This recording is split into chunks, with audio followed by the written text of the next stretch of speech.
Thanks for joining me here on your Tropical Weather Impact. It is Friday, June 13th. I am Payton Malone here as we track, well, what is still an active Pacific basin here with another new storm trying to form. This would be the D storm. Already got a cone for this. That's moving west. It is expected to be a tropical storm here for several days and then dissipate as it once again moves out into the cooler waters like the last few storms have done. This is going to be creating large swells and disturbed weather along the western coastline of Mexico. There's part of our Cabo is just off the map here. So that's the next player in the game in the Pacific. And then another area could try to form, not as likely, but could, towards the next part of next week.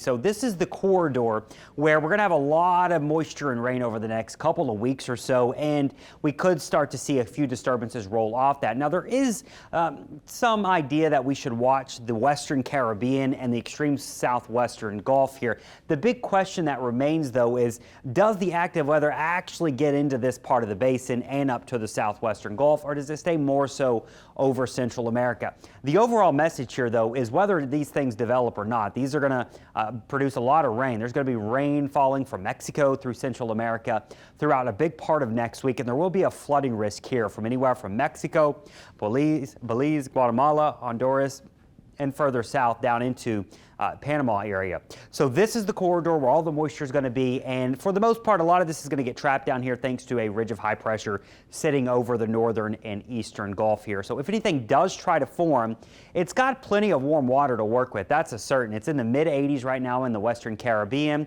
You've got the mid 80s with even some upper 80s closer to the Bay of Campeche down here. And remember the geography of all of this, especially down here, you can get these sneaky little systems that sometimes spin up very quickly and then move inland into Mexico. So I could see that being a scenario. I wouldn't say it's a very likely one right now, but that would be the next area to watch. Hurricanes that are not highlighting anything. There's nothing that's saying it's definitely a guarantee, but one thing is a guarantee. It is going to rain, and it's going to rain a lot in some of these areas, especially in mountainous areas. There will be a flood risk here.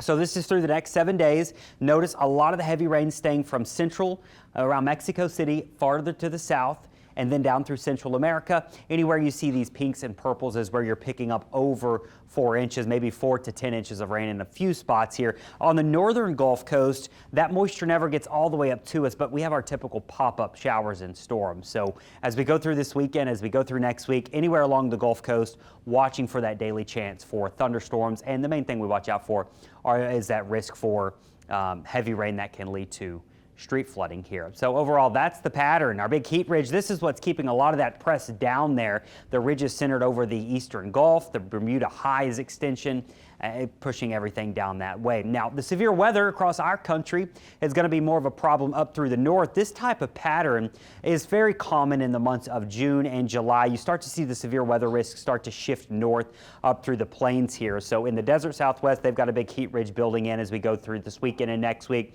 Same thing for us. We're just dealing with our typical pop-up storms, but the more active weather with strong winds, maybe tornadoes, is in this corridor and probably multiple rounds as we go through the weekend and as we go through next week. So this type of pattern, a lot more active through the northern and central plains and into the Midwest here. So that's where a lot of the bigger organized severe weather is going to be as we go through next week. And again, if anything does try to form in the southern Gulf, it would probably stay down there and move into Mexico with all that moisture. And regardless of the development, we're expecting quite a bit of rain from that in those areas. That's going to do it for your tropical weather impact on your Friday. I hope you have a wonderful weekend. We will see you right back here on Monday with the latest updates.